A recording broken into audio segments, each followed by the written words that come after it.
Hi students, 12th standard maths chapter 1 applications of matrices and determinants exercise 1.2 question number 3 ல second subdivision தான் பார்க்குறோம்.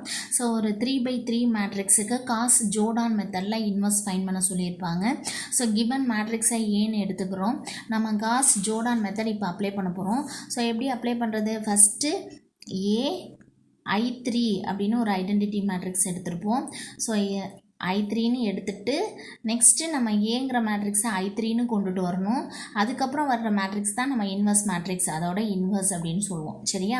So இப்போ first ஏங்கிற matrix 1 -1 0 1 0 -1 6 -2 -3.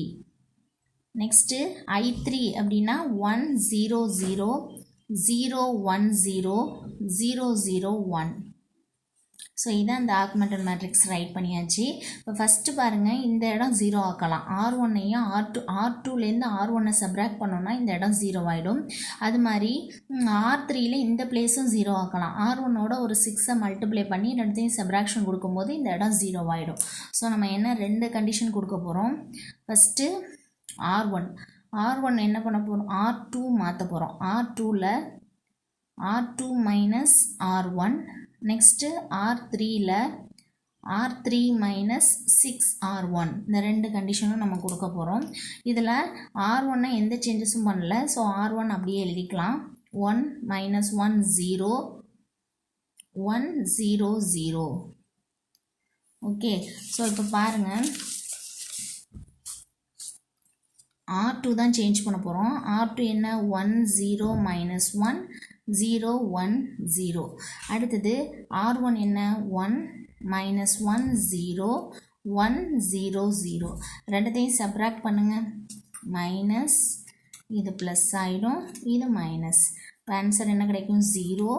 இங்கே 1, இங்கே -1, இங்கேயும் -1, இங்கே 1, இங்கே 0. ஸோ இதை அப்படியே R2 ரீப்ளேஸ் பண்ணிடலாமா? 0 1 -1 -1 1 0. Okay, so next R3 change பண்ண போகிறோம். R3 - 6R1. R3 என்ன? 6 -2 -3 0 0 1 R3. ஸோ இதோட R1ஓட ஒரு 6ஐ மல்டிப்ளை பண்ணுங்கள். 6 -6 0 6 0 0. ஸோ ரெண்டுத்தையும் என்ன பண்ண போகிறோம்? சப்ராக்ட் பண்ண போகிறோம். இப்போ மைனஸ், இந்த மைனஸுங்கிறது ப்ளஸ் ஆகிடும், இங்கே மைனஸ் வரும். 6 - 6 0 -2 + 6 4, இங்கே -3, இங்கே -6, இங்கே 0 1 0 1. ஸோ இதை அப்படியே R3 ரீப்ளேஸ் பண்ணுங்கள். 0 4 -3 -6 0 1. ஓகே, ஸோ அடுத்தது பாருங்கள், நம்ம இந்த R3யில் இந்த பிளேஸ் 0 ஆக்கலாம். எப்படின்னா R2ஓட ஒரு 4ஐ மல்டிப்ளை பண்ணி ரெண்டும் சப்ராக்ஷன் கொடுத்தோம் அப்படின்னா இந்த இடம் 0 ஆகிடும். ஸோ அடுத்த சேஞ்சஸ் அதான் R3யில் சேஞ்சஸ் பண்ண போகிறோம். R3 - 4R2. Okay, so R3 என்ன? R3 0 4 -3 -6 0 1. ஸோ இதான் R3. இப்போ R2ஓட ஒரு 4ஐ மல்டிப்ளை பண்ணுங்கள். 0 4 -4 -4 4 0. ஸோ ரெண்டுத்தையும் சப்ராக்ட் பண்ணுங்கள். Minus plus plus minus.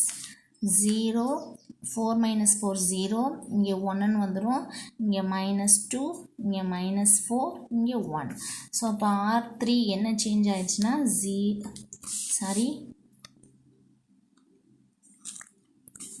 R1ம் R2ம் எந்த சேஞ்சஸும் இல்லை. இப்போ 1 -1 0 1 0 0. ஓகே, R2 வந்து 0 1 -1 -1 1 0. அடுத்தது R3 தான் நம்ம சேஞ்ச் பண்ணியிருக்கோம். 0 0 1 -2 -4 1. ஓகே ஓகே, நெக்ஸ்ட்டு பாருங்கள், நம்ம R3யில் 1 இருக்குது, R2ல் -1 இருக்குது. இது ரெண்டுத்தையும் ஆட் பண்ணோம்னா இந்த R2ல் இந்த பிளேஸ் 0 ஆகிடும். ஸோ அடுத்தது R2 தான் சேஞ்ச் பண்ண போகிறோம். R2 gives R2 plus R3. So R2வையும் R3யும் ஆட் பண்ணோம்னா இந்த இடம் 0 ஆகிடும். ஏன் இது 0 ஆக்குறோன்னு தெரியுதா? இங்கே 1 0 1 0 1 0 0 0 1ன்னு வரும். ஸோ இந்த இடம்லாம் வந்துருச்சு. இங்கே 0 வந்துருச்சுன்னா இந்த இடம் கரெக்டாக வந்துடும். ஓகேவா? ஸோ அப்போ இந்த இது ரெண்டுத்தையும் ஆட் பண்ண போகிறோம். பாருங்கள், R2ல் தான் சேஞ்சஸ் கொடுக்க போகிறோம். இப்போ R1 R3 அப்படியே தான் இருக்கும். 1 -1 0 1 0 0 0 0 1 -2 -4 1. ஓகே, ஸோ இப்போ R2ல் தான் நம்ம சேஞ்சஸ் கொடுக்க போகிறோம். R2 என்ன இருக்குது? 0 1 -1 -1 1 0. R3 0 0 1 -2 -4 1. ஸோ ரெண்டுத்தையும் ஆட் பண்ணுங்கள். 0 1 0 -3 -3 1. ஸோ அப்போ இதான் R2. சேஞ்ச் பண்ணுங்கள். 0 1 0 -3 -3 1. ஓகே, ஸோ தென் இந்த R1ல் 1 0 0ன்னு வரணும். இங்கே 0 வரல. அப்போ என்ன பண்ணலாம்? R1ஐயும் R2வையும் ஆட் பண்ணோம்னா இந்த இடம் 0 ஆகிடும். இப்போ R1ல் தான் நம்ம சேஞ்சஸ் கொடுக்க போகிறோம். So R1 gives R1 plus R2. Okay, so அப்போ R1ல் சேஞ்சஸ் கொடுக்குறதுனால R2 R3 அப்படி எழுதிக்கலாம்.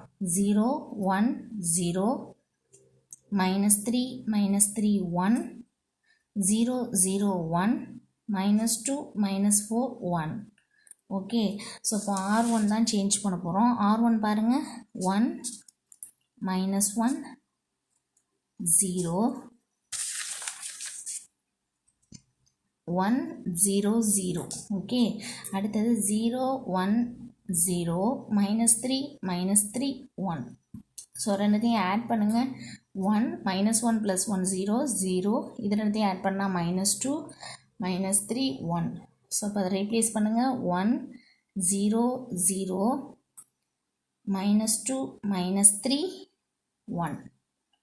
ஸோ நமக்கு பாருங்கள், ஐடென்டிட்டி மேட்ரிக்ஸ் வந்துருச்சு. அதுக்கப்புறம் ஒரு மேட்ரிக்ஸ் கிடச்சிருக்கு. இந்த மேட்ரிக்ஸ் தான் நம்மளோட கிவன் மேட்ரிக்ஸோட inverse. Therefore A inverse equal to, so therefore A inverse equal to -2 -3 1 -3 -3 1 -2 -4 1. So நம்ம இதான் மேட்ரிக்ஸ் A inverse. ஸோ இது கரெக்டாக அப்படின்னு செக் பண்ணுறதுக்கு நம்ம என்ன பண்ணணும்? இந்த கிவன் மேட்ரிக்ஸோட அந்த A inverse மல்டிப்ளை பண்ணும்போது நமக்கு இந்த ஐடென்டிட்டி மேட்ரிக்ஸ் கிடைக்கும். Okay, thank you.